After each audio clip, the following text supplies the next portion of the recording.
So you try it tonight. Try it with anything in this world.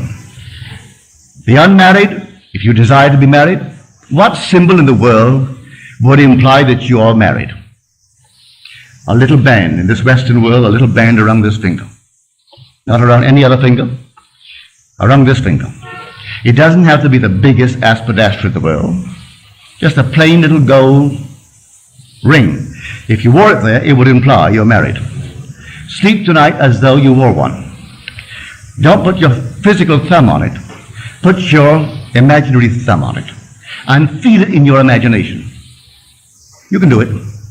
Feel a ball. Can you feel it? Then feel a piece of silk. Feel this, one after the other.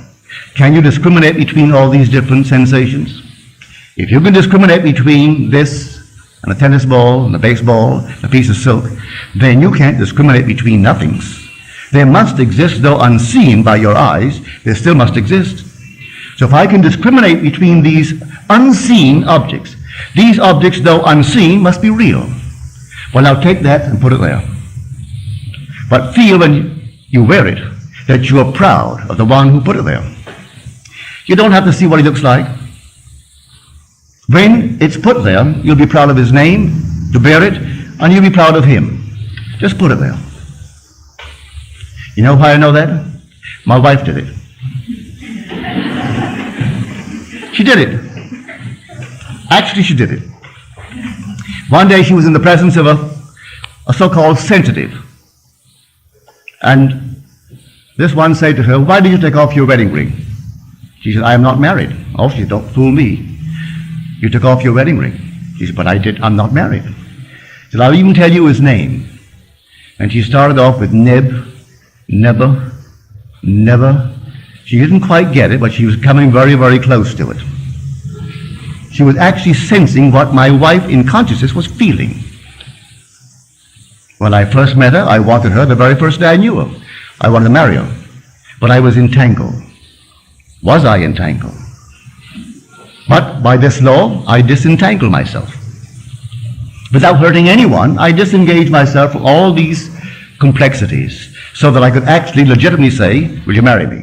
But in the meanwhile, she was wearing the ring.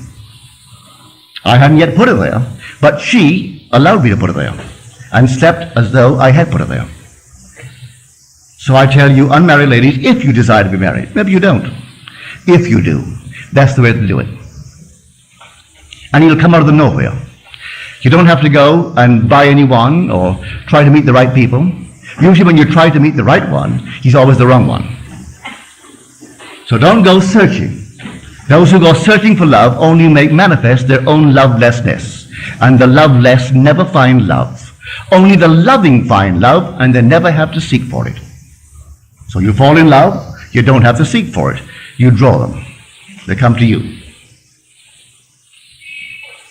So here, this is the power of which I speak. The power of the universe, the power that created and sustains the universe, is resident in you as your own wonderful human imagination. That's God. Don't forget it. I know it's difficult when man has been trained to believe in an external God. And he goes to church and gets on his knees and he prays to an external God. And he goes home at night, maybe he does say his prayers, and he gets down on his knees and he prays to an external God. All right, maybe that's a nice thing for someone to do. But I tell you, he isn't out there at all. You won't be criticized for it, but he is within you. Very personal, may I tell you. He is very, very personal. And within you. When you're told in Scripture, of the rock that begot us, we are unmindful. And that seems to be all a figure of speech on how true that thing is.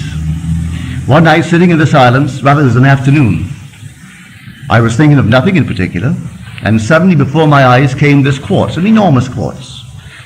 As I looked at it, it fragmented itself, broke into numberless little pieces, and then it reassembled itself.